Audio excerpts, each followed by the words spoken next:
ಸಿದ್ದರಾಮಯ್ಯ ಸರ್ಕಾರಕ್ಕೆ ಹೈವಾನ್ ದಿಸಾ ಜಾಗೆ ಕಳ್ಳ.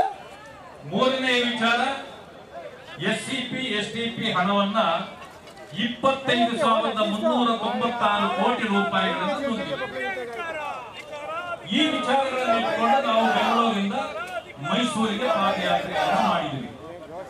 ಮುಖ್ಯಮಂತ್ರಿಗಳಾದ ಸಿದ್ದರಾಮಯ್ಯ ಅವರು ಮೂಡ ಹಗರಣದಲ್ಲಿ ಮುಖಂಡರುಗಳು ಎಲ್ಲ ದಾಖಲೆಗಳ ಸಮೇತ ಅವರು ರುಜುವಾತಾಗಿದ್ದಾರೆ. ಅವರ ಏನು ಅವ್ರು ಮಾಡಿರುವಂಥ ಕೆಲಸ ಏನು ಅವರು ಮೂಡ ಹಗರಣ ಅವರು ತಗಲಾಕೊಂಡಿರೋದು ನಿಜ ಆಗಿದೆ ಇವತ್ತು. ಹಾಗಾಗಿ ಅವರ ನೈತಿಕ ಹೊಣೆ ಇವತ್ತು ರಾಜೀನಾಮೆ ಕೊಟ್ಟು ಅವರ ಗೌರವ ಉಳಿಸ್ಕೊಬೇಕು. ಕಾಂಗ್ರೆಸ್ ಯಾವಾಗಲೇ ಅಧಿಕಾರಕ್ಕೆ ಬಂದಾಗ ಅವರ ಕರ್ಮಕಾಂಡ ಏನಂದ್ರೆ ಬರೀ ಹಗರಣಗಳ ಸರೆಮಾಲೆ ಅಂತ ಹೇಳೋದಕ್ಕೆ ಬಯಸ್ತೀನಿ ಈ ಸಮಯದಲ್ಲಿ.